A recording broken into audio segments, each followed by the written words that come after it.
নমস্কার, দেখছেন talk to Bangla. আমি অভিষেক রয়েছে আপনাদের সাথে। এই মুহূর্তে যে খবর নিয়ে উপস্থিত হয়েছে, সংসদ দ্বিতীয় সপ্তাহেও কোনো মতেই স্মুথলি চললো না এবং বিরোধীদের সামনে মাথা নোয়াতে আবারও বাধ্য হচ্ছে সরকার পক্ষ। তার কারণ একদম ওম বিড়লা লোকসভাতে 4 মিনিটের বেশি সংসদ চালাতে পারলেন না এবং রাজ্যসভাতে 1 মিনিট মাত্র মল্লিকার্জুন খাড়গে 1 মিনিট বলার পরেই রাজ্যসভা মুলতবি করে দিয়ে চলে গেলেন স্পিকার সিপি রাধাকৃষ্ণন। একই ছবি ধরা পড়লো, বিরোধীদের সামনে টিকতে পারছে না সরকার। সরকার ভেবেছিল যে একটা নিট পরীক্ষার তদন্তের ভিত্তিতে নতুন একটা বিল নিয়ে আসবে এবং সেটার উপর আলোচনা হবে। কোনোভাবেই 20 তারিখে লাঠিচার্জ সেটাকে নিয়ে আর কেউ আলোচনা করবে না, যেহেতু ধর্মেন্দ্র প্রধানের ইস্তফা হয়ে গিয়েছে কিংবা ককরোচ জনতা পার্টি ছাত্র যুবদের সমস্ত আন্দোলনের দাবিগুলো মেনে নেওয়া হয়েছে সরকারের পক্ষ থেকে। তাই 20 তারিখের ঘটনাটা সবাই ভুলে যাবে, কিন্তু তা হচ্ছে না।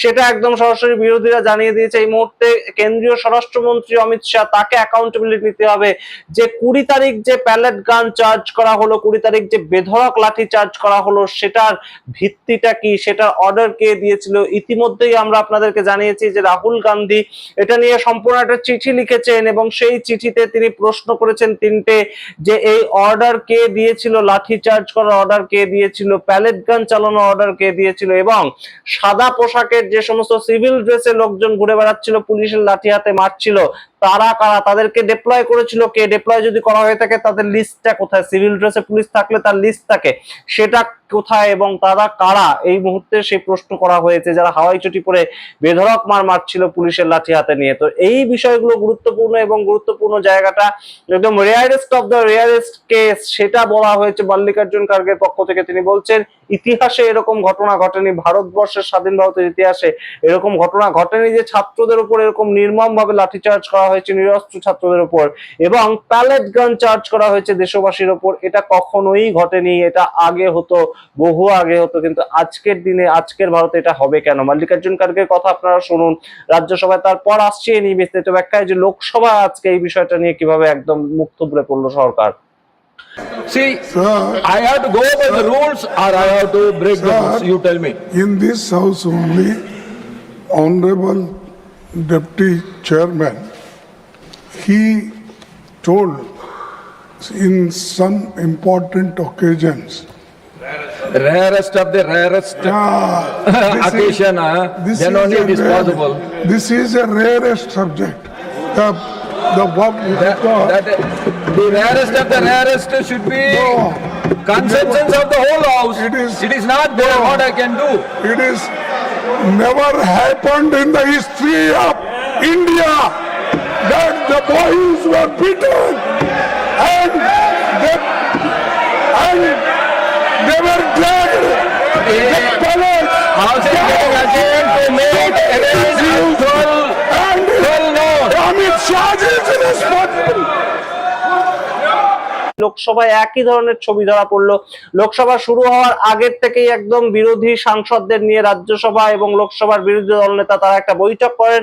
ইন্ডিয়া অ্যালায়েন্সের বিভিন্ন পার্টি তাতে যোগদান করে। তৃণমূল কংগ্রেস অর্থাৎ মমতাপন্থী তৃণমূল কংগ্রেস, তার সঙ্গে একদম সরাসরি সমাজবাদী পার্টি কিংবা একদম শিবসেনা, তার সঙ্গে আরজেডি, প্রত্যেকেই সেই বৈঠকে ছিলেন এবং তারা একদম সমবেত ভাবে কিন্তু সংসদের মধ্যেও সংসদ শুরু হওয়ার পর আন্দোলন করেন এবং সেখান থেকেই ওম বিড়লা কোনো মতেই বসে থাকতে পারলেন না এবং সংসদ মুলতবি করে দিয়ে চলে যেতে হলো। অর্থাৎ নতুন বিল আনার মাধ্যমে সম্পূর্ণ যে 20 তারিখের বিষয়টাকে ভুলিয়ে দেওয়ার একটা চেষ্টা সরকারের পক্ষ থেকে চলছে, সেটা কিন্তু কোনো মতেই সম্ভব নয়। আপনারা আগে দেখুন সংসদের অভ্যন্তরের সেই মুহূর্তের ছবি, তারপর আবার আসছে এই বিস্তারিত ব্যাখ্যায় আরো কিছু ইনপুটস আপনাদের দেব।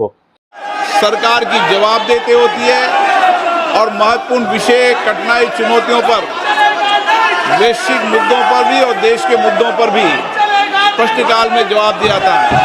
मेरा आपसे आग्रह है, प्रश्नकाल चलाने में सहयोग पैदा करें। आप प्रश्नकाल में गतिरोध पैदा कर सदन के अंदर ये अच्छा प्रयास नहीं है।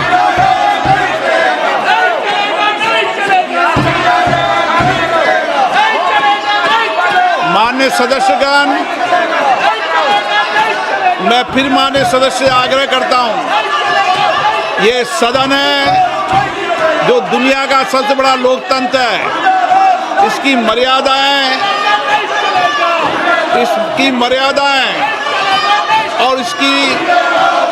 सारी व्यवस्थाओं की जिम्मेदारी सभी मान्य सदस्यों की है। मैं कुछ दिनों से मान्य सदस्यों के व्यवहार आचरण को देख रहा हूँ। ये सदन की मर्यादाओं के आचरण के अनुरूप नहीं है, ये उचित नहीं है।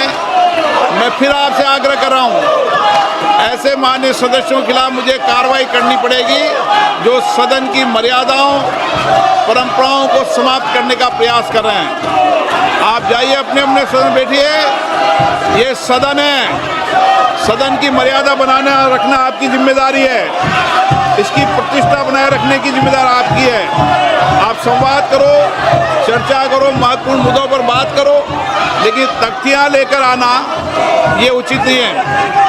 आप प्रश्नकाल में गतिरोध पैदा करना चाहते हैं, आपके प्रश्न हैं, महिला सांसद के प्रश्न हैं। सदन की कार्रवाई आज 12 बजे तक के लिए स्थगित की जाती है।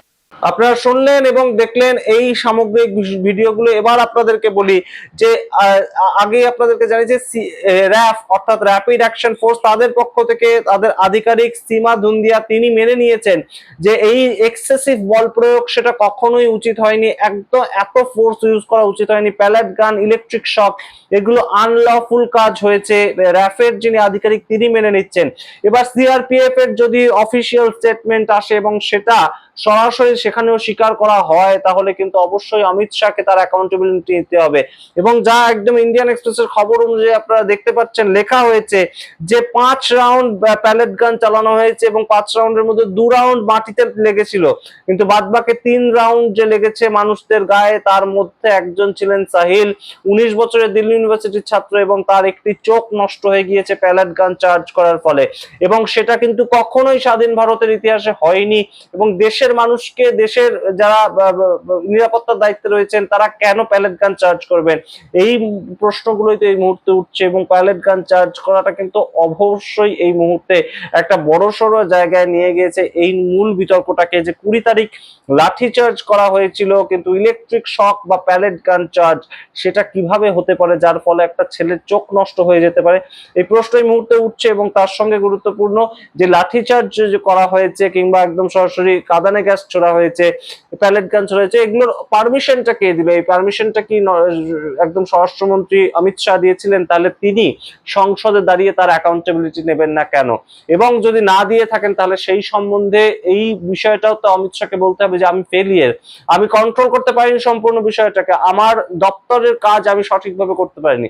সুতরাং বিরোধীরা কিন্তু এই মুহূর্তে সম্পূর্ণভাবে ঘিরতে চাইছে সংসদ ভবনের অভ্যন্তরে শাসক পক্ষকে এবং সেখানেই বারংবার সংসদ একদম বন্ধ করে দিয়ে চলে যেতে হচ্ছে।